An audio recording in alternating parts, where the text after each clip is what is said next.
here, the spookiest podcast you'll ever listen to. I'm Mira Osborne. And I'm Mandy Marks. And we're going to bring you some spooky stories. Ooh! So today we're going to be talking mainly about torture. We love that. Yay! We love torture. In specific, torture today, honestly, because there's lots of torture just in the U.S. Yeah, people don't actually realize it, but there's a Yeah. lot of that happening now, and People be dying. And people be dying, people be hurting, People be going home real effed up. Okay, wait. Did you hear about the guy? So, they have the little, I don't want to call them child concentration camps at the borders, but that's what we have at the borders right now. So, a couple weeks ago there was a guy, and you know how they're doing the random checks, but the random checks are just for people of color because they don't care about the Canadians. Yeah, they don't care about the Canadians sneaking in. Yeah, we have some illegal Canadians. And so there was this guy who was, just minding his own business. He's 19. He still lives at home with his parents and stuff, but he's old enough to be free and stuff. And this, I don't remember his name or anything, but he had gone, he was just going driving. They decided to check him. They checked him, and they decided that his visa that he had and his little green card and stuff, he decided that it wasn't eligible and that it wasn't real. And he was they checked all his permits and stuff, and they were like, these aren't real. This is fake. So they put him in one of those little camps at the border thing. That nobody told his family or anything. And then he came 2 days later or something, and he was extremely beat up and in a horrible condition. Oh my god. But yeah, that happened. You just reminded me of that for some reason. Oof.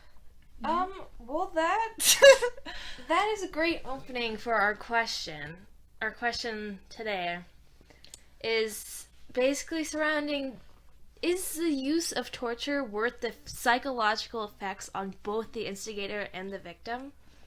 Which, we have lots and lots and lots of studies to, prove that it ain't good. No. You shouldn't be torturing, and, not a big surprise, but you shouldn't be tortured. Yeah. So, we're gonna start it out with, Abu Ghraib. Ghraib. Did we look that up? Did we look that one up? Abu Ghraib. Abughraib. Shout out Mrs. Hicks. Yeah, she gave us this, this pretty cool guy. Actually not cool at all. But... she did the reading, not me. Abu Ghraib is a prison. Oh, it's a prison? Yeah. It's not a guy? No, Eric Fair worked there. He wrote a memoir called Consequence, a memoir about all the things that he did in the prison, because he was the one doing the torture. Oh. And so basically, we start out, and he says, okay, here's a quote from him.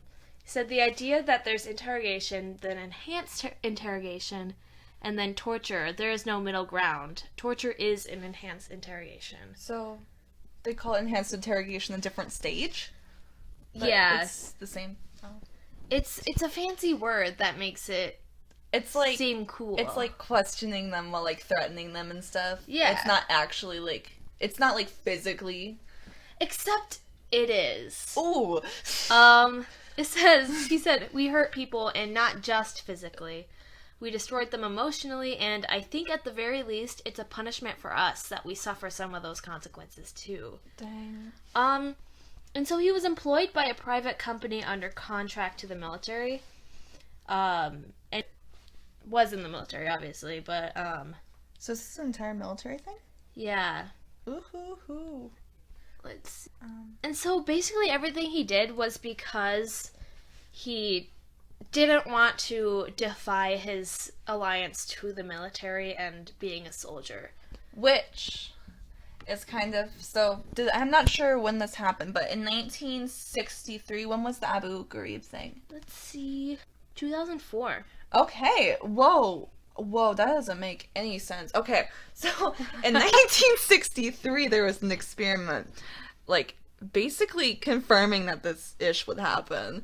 So it was run by like Stanley Milgram, and it's known now as the Milgram shock experiment. It took place at Yale University, and it was to study the psyche of the World War II and the Nuremberg trials, because that was when they put, like, you know, all the people on trial. Like, they were putting the doctors on trial, they were putting the guards on trial. Everybody was on trial for, like, you know, torturing Jewish people like they should be. They shouldn't be torturing Jewish people. I didn't laugh. So basically, Milgram had made this experiment where he was trying to see if people involved in the Nuremberg trials were like acquaintances, or if not acquaintances, accomplices. There we go. Yeah. No, they're just friends of Hitler. Or if they were just following the orders. So he was like, he had posted out this newspaper ad, and he was asking for men aged like 20 to 50 with a bunch of different jobs and stuff. He didn't really care about that. And he wanted to pick out teachers and learners. And so all the teachers were the participants that had willingly volunteered and knew what was happening. And the learner was this guy that they referred to as Mr. Williams. It was actually one guy for everybody, and they just kept reusing him, and he was one of Milgram's confidants. Like, he knew everything that was happening. And it was to manipulate, like, his part of it so that he can guarantee that they can push them to the edge they needed to. So they wanted to see how far people would go. So what they did was they hooked the guy up to the learner up into this like electric shock thing, and they were like, it didn't actually deliver any shocks, but the highest it was said to go, hypothetically, to the person who was like gonna deliver the shocks, it was said to go to 450 volts. Dear God. That's one toasty boy. And so they ended up feeding the learner these pairs of words and stuff, and it's like, this word goes with this word. Like, they kept like feeding this giant list of words until he knew it. And then the teacher would give them a word, and they would have to think of the pair with the word. Except because the guy was Mr. Williams and he knew the combinations of the words already, he would mostly get it wrong, and they would see how far the person would go to shock them, like, to that certain point, like, and it would go up in voltages each time. Almost like, I think like 63% of people would shock the guy up to 450, and because somebody was just telling them to. Like, they would, at first they would say stuff like the instructor who was watching over the teacher to make sure he did the work, they would just be like, please continue. And then they would escalate to, the experiment requires you to continue. And then it would go to, it's essential, you have to do this, until it was like, you have no other choice but to do this, which was very similar to what was happening in Nazi Germany and stuff. That whole idea of being loyal or whatever to your... like, not supervisor, it's like your 1984 big brother. Yeah.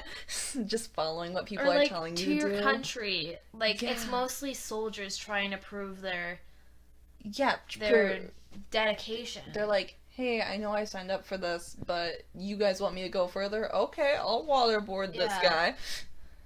And so with this Eric Fair guy, it's essentially, he was working in this giant prison. Like, so here is where he's talking about all the kind of sort of torture that he did. In case you guys wanted fun little examples. So there's a lot of stuff they did about, like, stress positions, quote unquote. Stress position. Where you hold someone in a push-up position for a certain amount of time. Oh. Or you hold your arms to the side with books in them until your muscles, like, actually don't work. Yeah, that's, like, physically, and that's gonna make you feel real upset mentally, especially if you're a soldier being held. Yeah. He said the idea was to exhaust someone. There was this one called the Palestinian chair. He said it was a small chair, about 2 feet tall, made of plywood and 2x4s. Had plastic zip ties used to secure someone's hands on the bottom. and it was intended to put someone in a crouched position where they couldn't recover from the crouching position. Oh. And so it really, like, destroyed the thighs, and... That's horrible.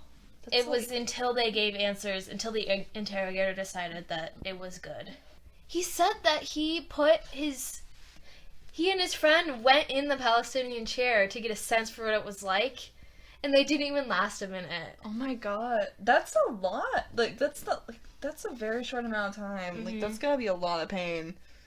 I can't even imagine, like, how long those other people were staying in there, because... Right? Yeah, and so all of these prisoners were kept nude, and Ooh. Iraq gets very cold in the winter, and it was December. Also, Iraq what's the major population of religion? Because in certain religions, being naked in front of anybody except for your significant other is... like absolutely horrible, and it's like either like against your loved ones or it's against your God in general. Yeah, Islam. Is that the major religion? Yeah, that's literally mm-hmm. Yes, they're just trying to degrade them too. That's horrible. So like that in itself, but also it was freezing. Yeah, but upon the freezing, they had their hands handcuffed to the walls in a position where they were standing, and their hands were placed in between their legs and behind, like, handcuffs behind them, so you couldn't sit down to rest at all. And so it was both physical abuse and sleep deprivation like that. Like, if you go for a certain period of time without sleep, then you are absolutely Mm-hmm. delirious. So at that point, you can't trust anything. Like, even if you are torturing them and you're like, hey, like, we're gonna get this information from them, you're not gonna get good information. They're delirious at that point. And so no one ever found out. It took a while for the US to find out, but, like, here's where he was talking about how what they didn't speak out ever. Mm-hmm. They were always like, I hope no one ever finds out. Like, don't tell anyone. Like, they knew it was bad, but they knew they had to do it. But also, they didn't really know what else to do. It's like, how are you gonna defy a government that does this? Do you want dinner? In a second. Okay. We have to keep that in. Continue. I guess that... Yeah, it's just... Don't do things for your government that aren't morally... It's... Okay, the thing is, if I'm having a classroom discussion with somebody about morals, chances are they're not gonna give, like, a fucking shit about my...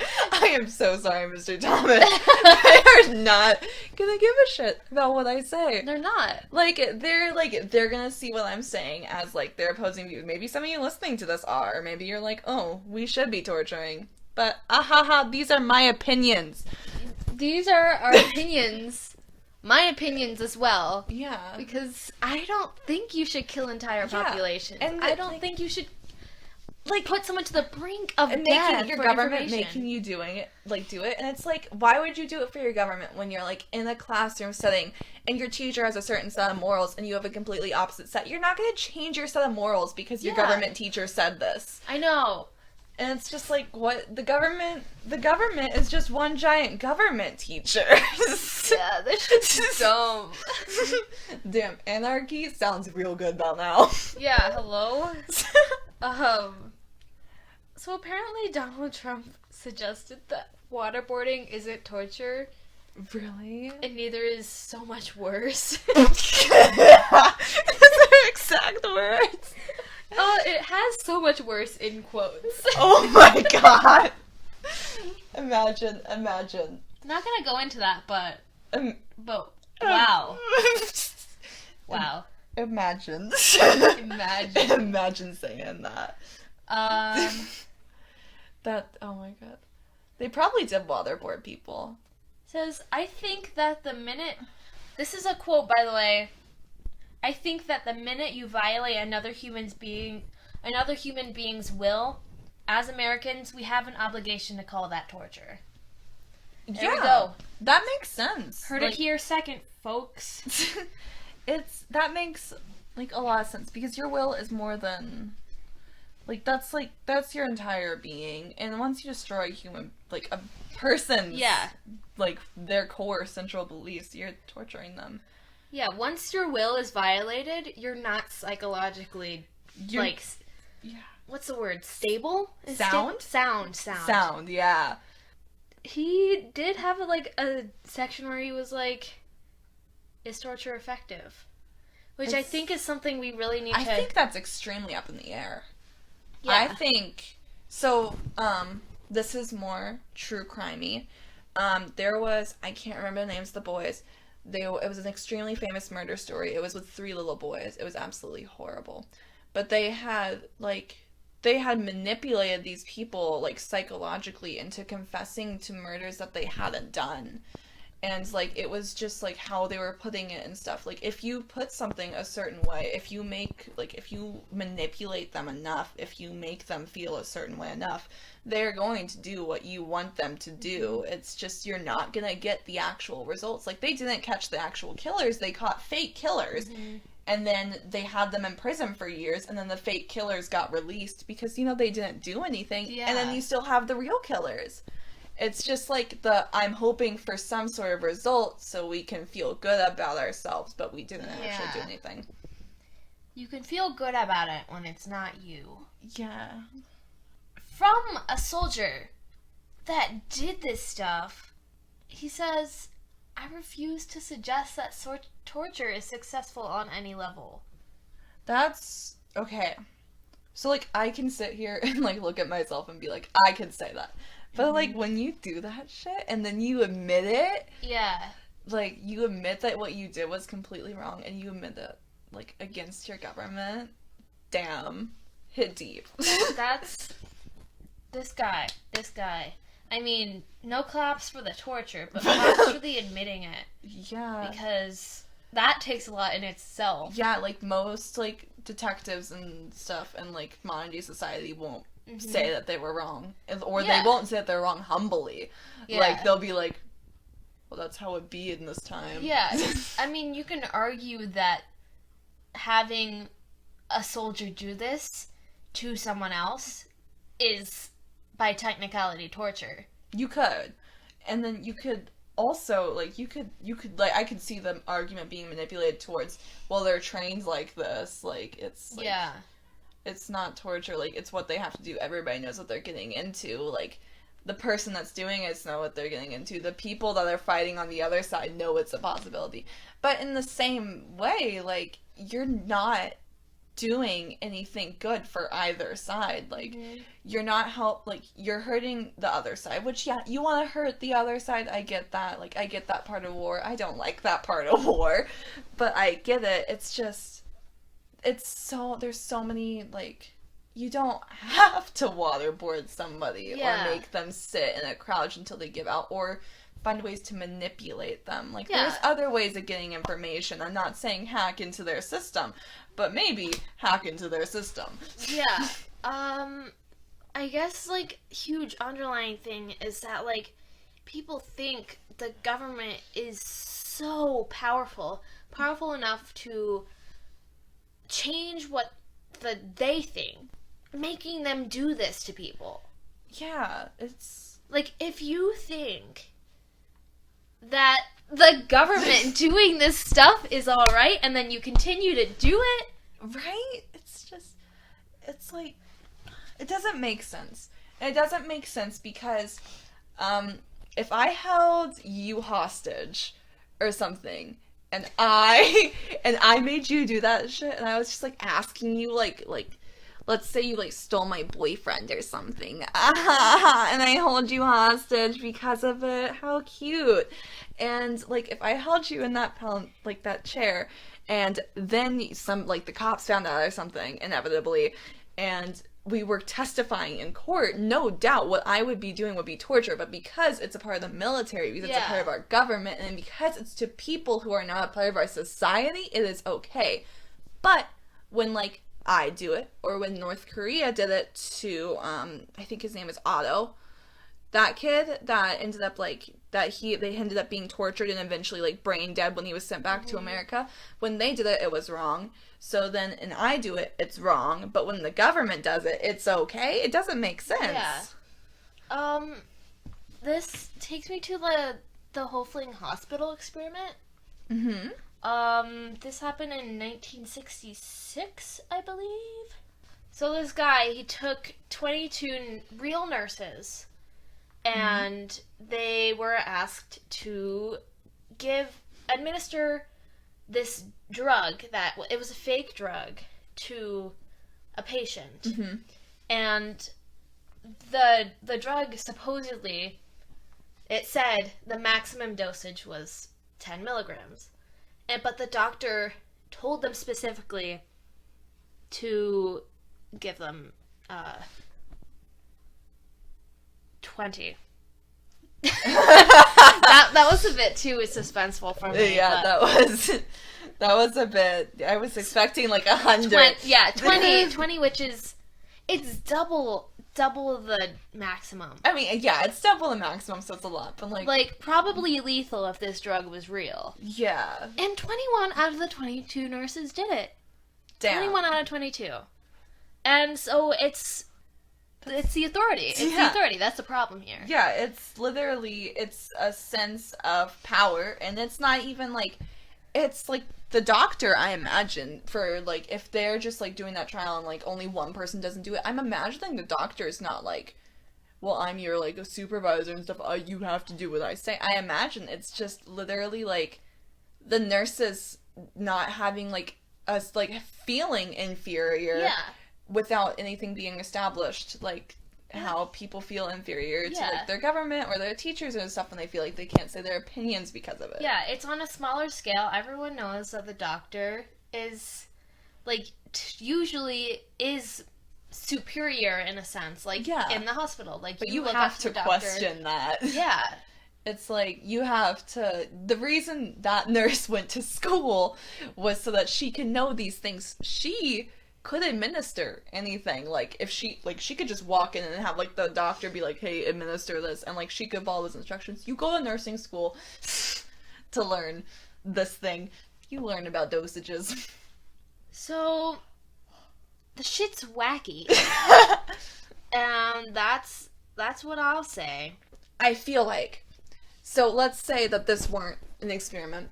I feel like it could escalate beyond that to be the point where if the nurse, let's say that one nurse, and like the rest of them just followed it automatically, if that one nurse was like, hey, sir, we can't do this shit, like we gonna F up that man, like, for giving him that much drug, then like... before you finish this thought, I forgot to add that the doctor called the nurse, and they're not allowed to accept the instructions over the phone. Mm-hmm. And of course, the second they broke 3 rules. Okay, so it was yeah. Okay, they aren't allowed to accept the instructions over phone. The dose was double the maximum limit, and the medicine wasn't. It was unauthorized in the ward. It wasn't on the ward stock list. Okay. And so they broke 3 of those. Those rules. At that point, you have to question. Yeah. But then it's like if I don't do it, what happens? Yeah. I lose my job. And then it doesn't help that there's a sense of, like, the nurses have a sense of inferiority. The doctors can, like, this one obviously didn't because it was, like, fake doctor, but, like, real life doctors, if they were doing this, they have the sense of real life superiority, so, I can step on toes, I can break these boundaries because I'm gonna save a life, even if you're putting the life at risk. Yeah. Which kind of, if that's okay, it kind of brings you to the Stanford prison experiment, which was, I love it. I mean, I don't love what they did because it was bad. Like, it was a good experiment. It was really you got good results. Like, it just still relevant. The shit that happened though was bad. It was like 1970 something, and this one guy was like, "Hey, you know what we should do? We should see how good jails are." And he's like, "But not in jail." So he took like regular everyday people, and he just put out this newspaper ad. It was like all the same, like these men that were all extremely similar, same amount of ages and stuff. And then they just like randomized it, and they were like, "Okay, you're a guard, you're a prisoner, prisoner, you're a guard, you're a guard, you're a prisoner." They just kept doing that thing, and they like separated them all out. There's even amounts, and they didn't give them any rules. Like they're like the guy was like, "Oh, you have to do this to the prisoners. You have to do this." It wasn't like a sense of superiority brought on by a onlooker. It was just they were on to see what would happen in a human's natural state. Oh. So they put these people in the jail and stuff, and they're like, "Hey, you guys, you're the guards. You make the rules, like free reign."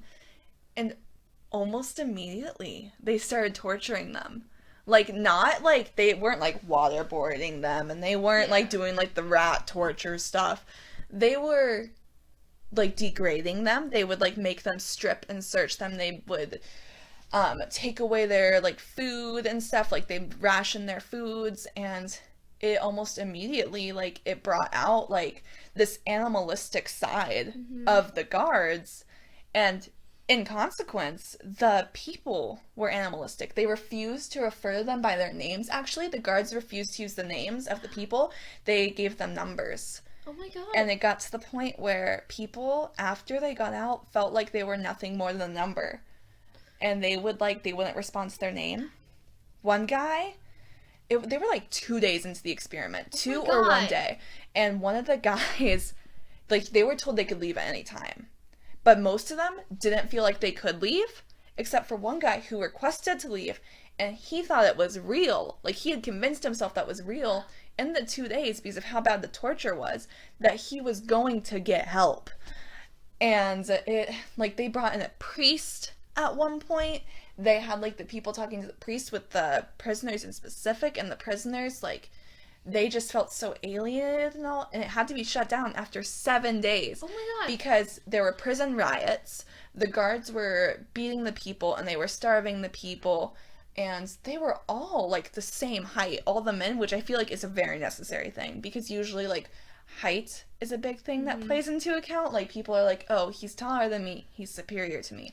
These men were all, like, 5'7" to 5'9". They were, like, a couple inches difference, and these men, like, the prisoners, they felt shrunken compared to the guards. It was just all, like, psychological, and even when they were doing all these, like, physically abusive things, all the psychological parts of it did worse, because these people, like, couldn't. Like, they were nothing more than a number now. They were an object. They had done something wrong. They thought they belonged there. And, like, afterwards, those men were fucked up. Like, to put it in the best way possible. And these so-called prisoners just let it happen because they were the so-called prisoners? Yeah, they didn't. So when they were brought in, the one rule that they kind of had was that anybody could leave at any point, guard or prisoner. No guards left. One prisoner left after like a day, I think. And then the other prisoners just forgot that they were allowed to leave. They just were like, I'm stuck here. Like, I am being punished for something, don't know what, but I'm being punished. Yeah. Because the guards were using language like, you did this bad thing, you deserve this. Yeah.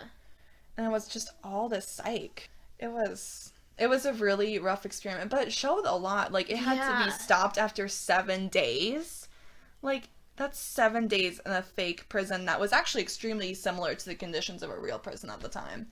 Which, hopefully, not all of them have, but hopefully most of our prisons have improved from there. Oh, yeah. Hopefully. Yeah, probably not. Probably not. No. I'm not expecting much, but I'm expecting something. I think when they do, like, the prison shows, they pick the best prisons. They're like, oh, look at this one. Like, here we have the least amount of torture, but we're gonna show you a little bit so we can make you feel good. Here's a little fun fact. I used to watch, like, worst Russian prisons. Like, oh just, my like, God. Those documentaries, like, at sleepovers with my friends. Oh my God, I love those. I love those videos. They're so good. There's some Netflix show that came out this summer, and I like binged it all in one night. It was about prisons. I was like, this is so fun.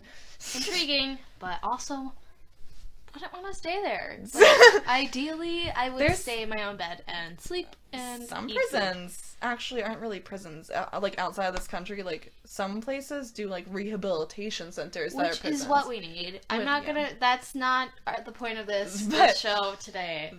But like also, it's. I mean, just a little stance on prisons for you. Just marinate in that for a little bit. In case anyone wanted to fight after school. Just kidding. In case anybody wanted to meet in the alley. Yeah. Someone to meet me in the alley and debate me about prisons. Yeah. Oh, then you guys can both go to prison and see the effects. We can kiss in prison. Oh. Do you think they'd put you in the same cell? Hopefully. We would maybe like go on dates through the toilets, you know. Oh yeah, the fishing thing. Yeah. Send each other love notes. Prison. So like, what did we achieve here today? Basically, that torture sacrifices your humanity. No matter if you're being like, there's that one guy at that prison place, like the Al-Gharib thing. Gharib.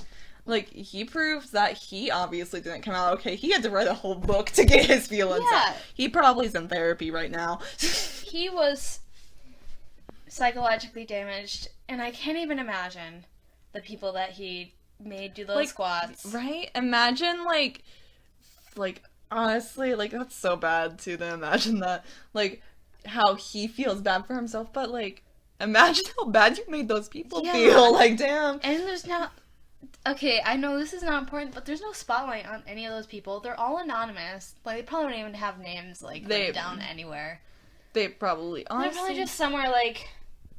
I hate to, like, somehow make light of this, in a sense, but, like, they've probably killed themselves. Honestly. Like, that's what happens. Like, I don't think it's, like, yeah, like, you can recover physically. Like, those broken bones can mend, and if they can't, you can get your leg chopped off. Yeah. But you can't recover from what you've seen. What you've done. What you've had done to you. Like, you can't recover from that, and honestly... surprised some of the people that did the torturing, like, they probably offed themselves just... Oh, yeah. Yeah. Like, I imagine the people that were tortured, they obviously had it way worse. They had no say in what was happening. Yeah. Very strong PTSD on both ends of this. Yeah, and it's something that nobody really talks about it. No. Because I think people don't want to talk about it. Like, it's very disturbing. And... Like, I mean, I don't want to spend all day reading stories about torture and what happened and how the people feel who tortured it, or how the other people who were being tortured feel. But also, it's like, if you don't bring it up, nothing's gonna happen, and nobody's gonna be like, hey, maybe we're doing something bad. Because obviously it's still happening. Yeah. That article was from 2004. Yeah. Which I know was however many years ago, 15. But like, it's... If the Stanford prison experiment can be relevant today, if the Milgram experiment can be relevant today... There's something wrong. There's something wrong. Like, nothing has changed in our heads. Mm-hmm. It's just been... That's the way it's been. Like, that's why those experiments were done. And you can't change how an entire species thinks of something. Mm-hmm.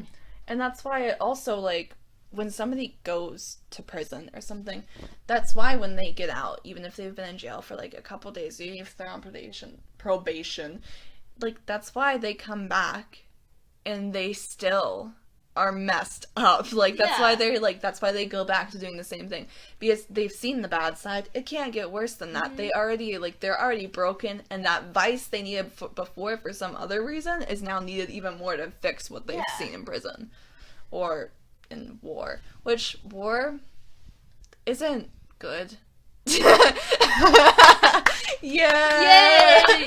Can we get a clap track in here? Can we just have, wherever you are listening to this, I don't know how this will happen, but I need you to clap. I don't care if you're like in class. If we're in class right now, please clap so I know what part you're on. Mr. Thomas, if you're listening to this, please clap right now. Send me an email of you clapping. I'm not joking. You know my email. War is bad. War is Torture bad. is bad. Yeah. Brains are bad. Everything's bad. How can we conclude this? We can conclude this that we should eliminate people as a whole. If we don't have people, we won't have any of these problems. I guess you're right. Or we can just isolate everybody, which might be hard with how many people live on the earth, but I mean, yeah. Like, just get everybody their own mini fridge. Don't torture. Just don't torture. Honestly, and we can live like, together in harmony. yeah, like, don't, hey, FBI, if you're listening to this, I know you are, don't torture. Please. And that concludes our episode of Big Sister. I hope you were spooked by the world's spookiest podcast. We'll see you later.